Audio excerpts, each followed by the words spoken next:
En fait, quand tu étais en train de parler et je suis comme en fait avant que tu n'arrives au niveau de dire que vraiment il faut la repentance, bref, au départ là je me disais que vraiment on a besoin de se repentir parce que je me rappelle quand j'étais au culte, quand on était au culte d'enfants, mais pas en tant qu'enfant cette fois-ci, mais quand j'étais monitrice au culte d'enfants. Ah, combien, parce que à la base, on nous stressait. Déjà, entre les moniteurs, quand les offrandes ne sont pas productives. Voilà. Je dis au culte d'enfants. Et donc, on se retrouvait souvent à stresser. Les enfants, non, vous devez avoir les offrandes. Pensez, quand vous avez votre genre de venir en semaine, vous devez mettre quelque chose à part pour Dieu. Et tout, et tout, et tout. Parce que quand vous voulez satisfaire vos besoins et faire tout ceci, vous trouvez toujours comment est-ce que vous devez le faire. Donc, vous devez faire pareil pour les offrandes. Et je pense encore à ce texte qu'on aimait citer. Dernièrement, quand je lisais encore ça, je lisais dans le livre de Agé, quand le Seigneur dit que l'or et l'argent m'appartiennent, dit le Seigneur. Voilà comment on introduisait les offrandes. L'or et l'argent m'appartiennent, dit le Seigneur. Mais on prenait, pour finir, on prenait le texte, la partie où David dit que je n'offrirai point à l'Éternel un sacrifice qui ne me coûte rien. Donc, c'était comme ça. J'ai dit, quand j'ai lu le texte dernièrement dans le livre de Agé, j'ai dit que comment est-ce qu'on a fait pour connaître ces deux textes qui ne cadrent absolument pas? J'étais choquée.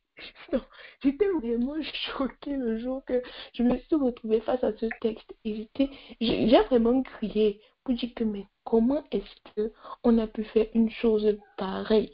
Et donc je disais vraiment, c'est que ça nous pardonne, sincèrement, que ça nous pardonne, parce que les choses qu'on a été poussés à faire à cause de l'ignorance, et comme le frère disait vraiment que ça nous donne de l'intelligence, parce que ces choses-là vraiment.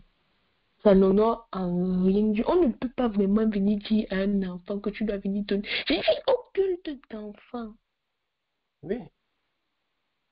Je le dis parce que j'ai participé à ces choses. Quand on arrivait au week-end de formation comme ça, oh les moniteurs de canne, vos offrandes, et tu te rends compte que ça tournait à la moquerie et tout ça parce qu'on disait que là-bas vous ne connaissez pas, vous ne parlez, vous êtes prêt à moi tout de suite, je me réécoute. Je suis sûr que dans certaines communautés, les choses comme ça devaient se passer au point où les moniteurs sont obligés de mettre un peu de leur poche pour remonter la collecte.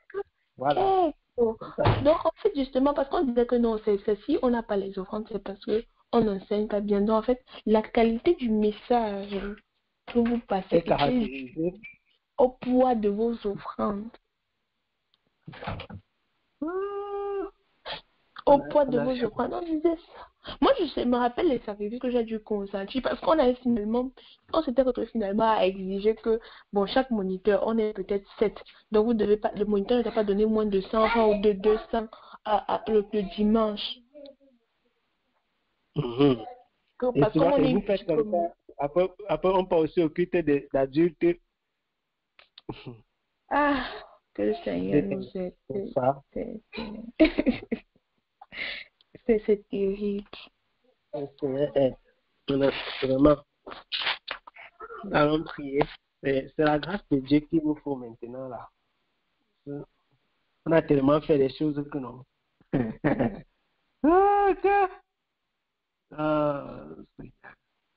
Tellement fait des choses. Et l'évangile c'est là. Dieu nous aide. Moi, je voulais témoigner, bien aimé, avant qu'on clôture. En fait, c'est quand j'avais quitté la province, je suis venue à Paris. Donc, c'était déjà quand j'avais reçu ma première délivrance. Donc, je cherchais une église où aller parce que j'avais vraiment la soif de découvrir plus le Seigneur. Donc, je cherchais. Et je m'étais rappelé quand j'étais au Maroc en 2012. Une fois, je regardais sur le site enseigne-moi.com.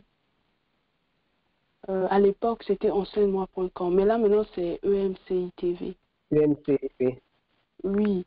Et donc, j'étais Allez. tombée sur une prédication où vraiment c'était, je ne sais pas si on parle de pastoresse, hein.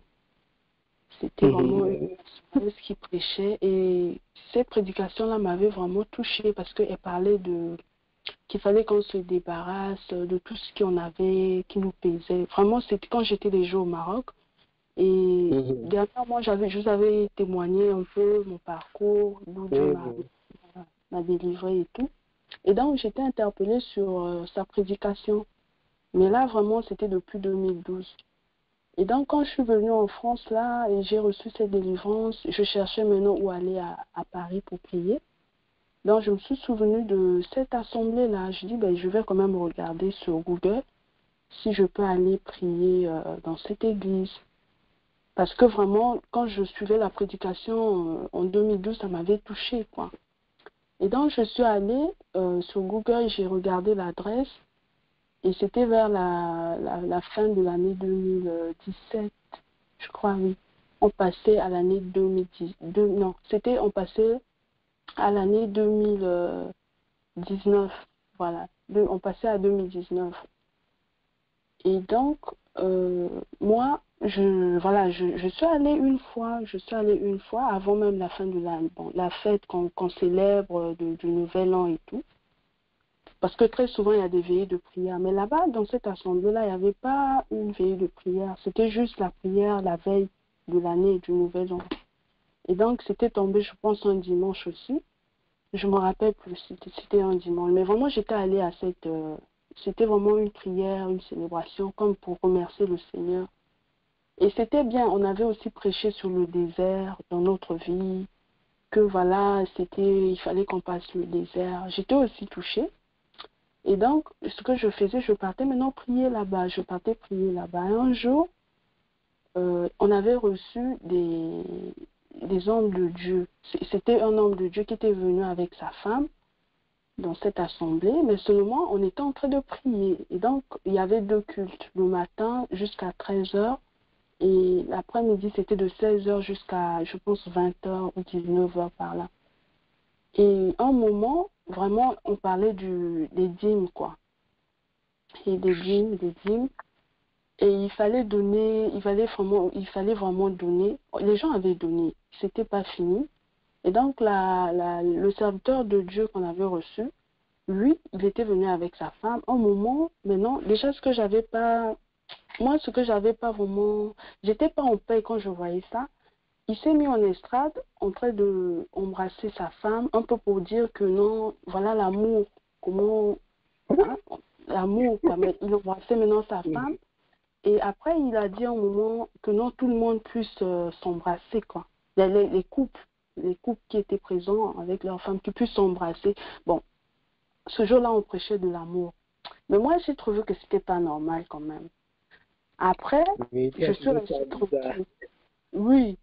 Et après ça, maintenant, on avait donné des dîmes. Et après, il paraît, un projet de bâtiment dans cette assemblée.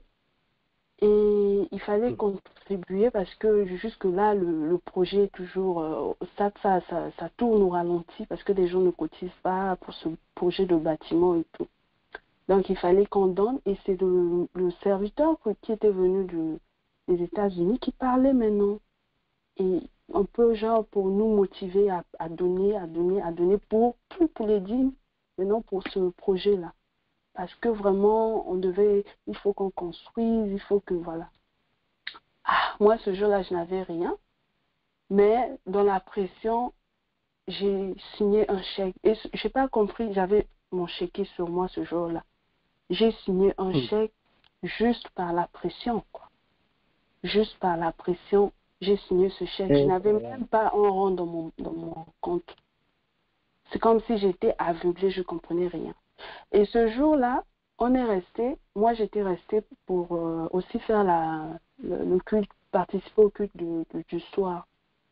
Et donc, je suis restée le soir, ce que je constatais, le matin, il y avait eu 2 tours de dîme. Donc la dîme et puis pour le projet. Et l'après-midi, c'était pareil. J'ai dit, mais moi, je suis restée le matin, j'ai donné le chèque. Mais l'après-midi, je vais encore donner, quoi. Et c'était la même pression. C'était la même pression. Et donc, je ne comprenais pas. J'étais vraiment confuse. Je me disais, mais Seigneur, qu'est-ce qui se passe? Vraiment, je n'étais pas en paix, quoi. Et quand je suis rentrée à la maison, j'avais rencontré un frère que comme Dieu me met en chemin des enfants de Dieu et tout. Et une fois, le frère là me disait, ah, mais l'église où tu vas, la grâce, et j'étais allée voir une fois, mais j'ai senti que c'est des églises qui sont dans, je crois qu'on appelle le cas, je sais pas moi. Il m'avait donné un nom là, c'est un peu dans le système.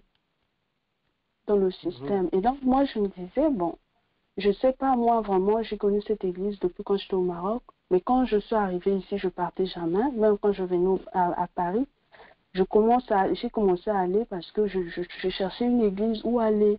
Je ne pouvais pas rester à la maison. Mais quand le frère là me parlait, je sentais qu'il y avait, moi, je doutais encore, bien que j'avais déjà un peu quelques signaux et tout, sur ce qui s'était passé le jour où j'avais même signé un chèque.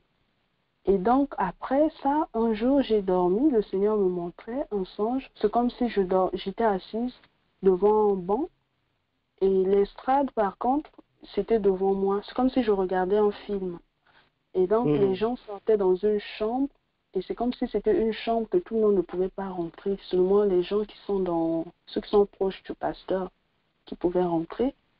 Et quand les gens sortaient, effectivement, c'était sur le sujet qu'on a parlé hier. Il y avait des petits pots de Sainte Seine, quoi, du vin. Donc, il fallait que chacun se serve de ça. Mais moi, maintenant, je voyais, mais dans mon rêve, en fait, je m'interrogeais dans le film, qu'est-ce qui se passait dans cette chambre? Dans cette chambre que tout le monde ne pouvait pas rentrer pour aller prendre la Sainte Seine et venir s'asseoir. Donc, il n'y avait que le corps du Christ, comme certains disent. Hein, ceux qui sont proches du pasteur qui rentraient là-bas pour prendre cette Sainte Seine de nous. Et après, je me suis réveillée, je me suis dit, mais je commençais à avoir le doute, Ah, c'était difficile. Je priais aussi, bien que j'étais aussi un peu faible. Et un jour, comme par hasard, je suis tombée sur Amen TV du frère, je ne sais pas comment on l'appelle, Jésus TV. Et lui, il parlait par contre de cette assemblée. Et donc, c'est vrai, bon, c'était avant pour son mari, et quand le mari est décédé, c'est maintenant la femme qui prêche. Et donc, le pasteur là, il parlait du fait que la femme ne pouvait pas prêcher. Et donc, ça aussi, ça m'a encore bouleversée. Je me suis dit, mais qu'est-ce qui se passe? Oui, donc j'étais pas bien. Je me dis, bon, oui, c'est comme ça. Je me suis dit, non, je vais d'abord rester prier à la maison. Je vais prier à la maison parce que j'étais plus en paix, en fait. Et donc, c'est comme ça, je partais plus prier. Mais j'avais vraiment rencontré des sœurs et frères aussi. Notamment, même dans mon songe, il y a une sœur, Sandra, que vraiment, jusqu'aujourd'hui, on discute bien, on a gardé le contact. Mais je ne lui ai jamais dit pourquoi je ne vais plus à l'église, quoi. On discute, mais je lui ai dit juste, je prie plus à la maison. Et il y avait aussi une autre sœur que je partais souvent prier chez elle. Et elle aussi, je ne l'avais jamais dit que pourquoi j'étais pas allée, parce que je n'avais pas une confirmation de dire aussi des choses, parce que ça peut aussi susciter d'autres problèmes en fait. Hein. Donc je me disais, non, je vais garder ça pour moi, continuer à prier, mais je vais plus prier. Donc jusqu'aujourd'hui, je pars plus prier là-bas. Et un moment, pour le chèque que j'avais signé par contre, ce que Dieu, en fait, c'est comme on dit, on ne peut pas donner. Dieu, il sait toutes choses, c'est vrai. On ne peut pas mentir. C'est-à-dire, on ne peut pas mentir le Seigneur, mon frère. Et ce jour-là, j'avais donné ce chèque malgré moi, par contrainte. Et donc, j'avais oublié de signer le dos. Donc, je l'avais pas en dos. C'était pas fait exprès, quoi. Mais voilà, dans l'embrouillement, là, j'ai fait ça comme ça. Et le chèque m'a été renvoyé. Et juste après, c'était même après, je pense au début 2019 même. Incroyable. On m'avait envoyé ce chèque. Mais j'avais déjà arrêté d'y aller. Donc je priais plus à la maison, C'est Dieu qui a sauvé ton argent. Amen. Donc c'était un peu, si vous voulez, pour vous expliquer. Deux fois, il y a des gens qui donnent. Moi, ce jour-là, je ne voulais pas donner vraiment, je n'avais rien. Mais j'ai donné, encore, je n'avais pas rien et je n'avais pas d'argent et je n'avais pas envie de donner ce jour-là. Donc, c'est pas incroyable. on doit vraiment prier, c'est pas... Ah, c'est Dieu. Donc, c'est vraiment ça que je voulais partager, quoi. Amen. Seigneur, que Dieu nous a déjà sorti des choses, quoi. En tout cas,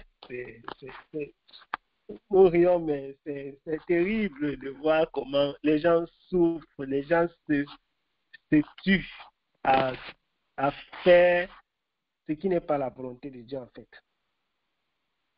On se tue. En fait, c'est là où, comme on dit là, au langage courant, le bas blesse. On se tue à faire des choses qui ne sont pas dans le plan de Dieu. Vous allez voir, vous allez entendre quelqu'un dire qu'il a donné des millions pour construire le temple de tel endroit, le temple de tel autre endroit. J'ai mis la peinture, j'ai fait les carreaux là-bas. Ils sont convaincus que c'est l'œuvre de Dieu. J'ai payé ceci, j'ai envoyé l'argent pour qu'on achète le jet privé de tel. Vous voyez, on est sûr que c'est le plan de Dieu, c'est l'œuvre de Dieu, mais pourtant. Donc c'est là où vraiment c'est même encore pire, c'est là où c'est grave. C'est que tu te fais du mal pour rien en fait. Oui, Alors, si en tu fait, te fais même du mal et que c'était dans le bon sens. Oui, oui. et en fait, à ce sujet, je ne sais pas, mais c'est vraiment terrible des familles qui souffrent parce que il y a un parent qui n'a pas d'œuvre de Dieu, il a compris ça à l'envers. J'ai un peu raconté une partie de l'histoire, c'est mon frère, mon grand frère, l'un de mes grands frères qui me racontait. Parce que dans le village de mon père, le temple de l'EEC, je crois qu'ils ont été trois, qui est là-bas, et à Balingou, l'un des plus grands temples dans le Ndé, hein. Et ils ont, et je crois que c'est trois ou quatre élites du village à construire ce temple-là. Mon père a investi comme ça dans la construction du temple. Et pourtant, eux, ils disent que eux, à une période, ils étaient en faculté de médecine. Lui, il a étudié à Bamako, au Mali. Et l'autre grande sœur a étudié au Congo, je crois bien. Mais ils avaient été abandonnés comme ça à eux-mêmes. Et pourtant, c'est pas que papa manquait l'argent. Il construisait le temple. Il faisait l'œuvre de Dieu, entre guillemets. Incroyable. C'est tellement terrible ces choses. Non, on a vraiment besoin de reconstruire, de remettre les bonnes bases. Nous comprenons pourquoi l'apôtre Paul tirait les oreilles des gens. Vraiment. Vraiment, c'est terrible. On a vraiment des problèmes avec Dieu. C'est pourquoi nous comprenons pourquoi Paul disait dans le texte que nous avons lu, c'était hier, que si quelqu'un n'a pas soin des siens, de ceux de sa maison, il est comme un infidèle. C'est formidable. Quand tu lis ce genre de texte, tu te dis, mais est-ce que c'est dans toutes les Bibles?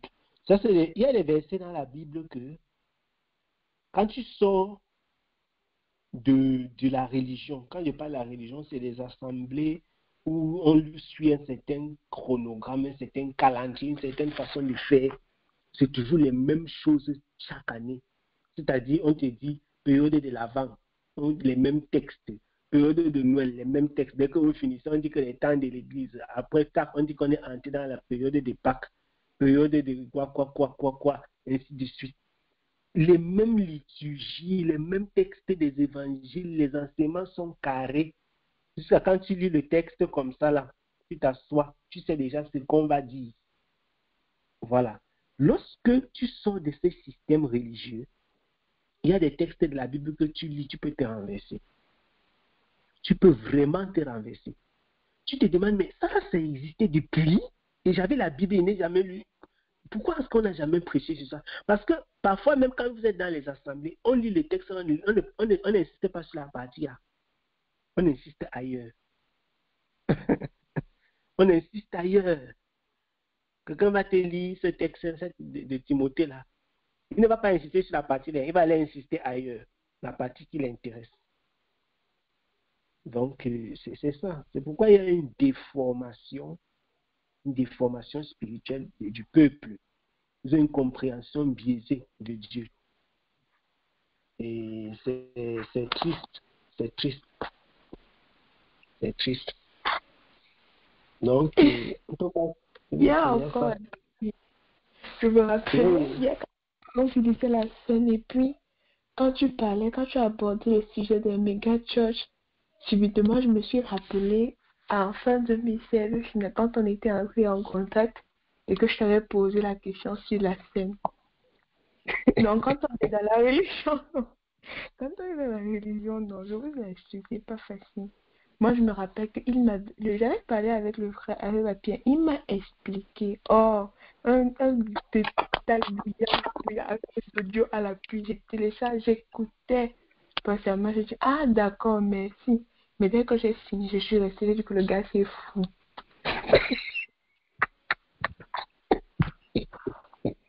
Le gars, Satan ne tient pas, il n'est pas normal. J'ai dit qu'il est fou, parce que comment est-ce qu'il peut penser une chose pareille? Donc, il n'a même pas campé, il n'a pas fait l'école de théologie, il n'est pas pasteur, il ne connaît pas les choses comme ça. Il vient dire que les grands pasteurs de tout un pays se sont trompés. Il comprend ce qu'il dit. C'est dur,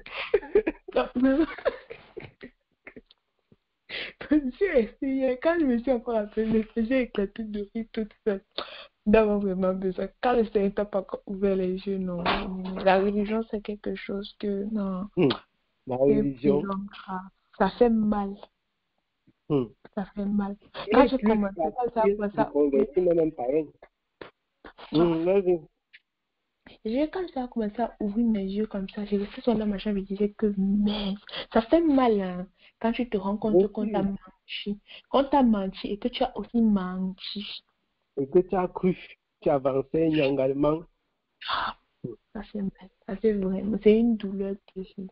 Et il y a tellement de choses comme ça, on avance avec. Et quand tu essaies de dire à quelqu'un, tu es en train de quelqu'un qui est dans le système, souvent je n'en veux pas.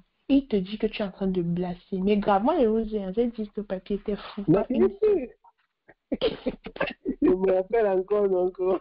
Il disait seulement que, c'est que la fille dit que tout ça, plein de personnes m'ont dit ça, Donc, je me suis, là où je suis, non, on m'a déjà repassé avec ça, fatigué, partout, même sur Internet. Donc, il n'est pas normal.